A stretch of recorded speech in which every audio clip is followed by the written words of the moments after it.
નમસ્કાર ભાઈઓ તથા બહેનો, વિડીયોમાં તમારું સ્વાગત છે। એવી એક ચોંકાવનારી ઘટના સામે આવી છે કે જાણીને તમારા પણ રૂવાટા ઊભા થઈ જશે। સુરત શહેરમાં એક ચોંકાવનારી ઘટના સામે આવી છે। અડાજણમાં 14 વર્ષની કિશોરી સાથે સાવકા પિતા, કાકા અને બે બીજા લોકોએ મળી અને આ દીકરી પર દુષ્કર્મ આચર્યું છે। આરોપીઓના નામ પણ સામે આવ્યા છે।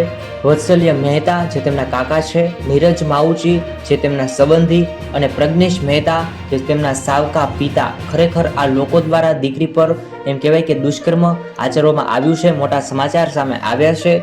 અડાજણ પોલીસ મથકમાં 14 વર્ષની કિશોરીએ 4 લોકો સામે ફરિયાદ નોંધાવી છે। પોલીસે બાળકીની ફરિયાદના આધારે 4 લોકો સામે દુષ્કર્મનો ગુનો નોંધી અને આગળની તપાસ કરી રહી છે।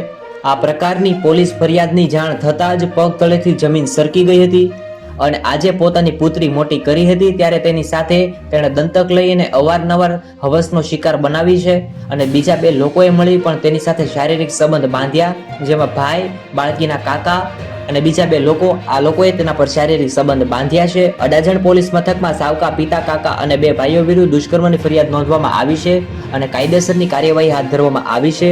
તો દોસ્તો, આ વિડીયો અહીં સમાપ્ત થાય છે।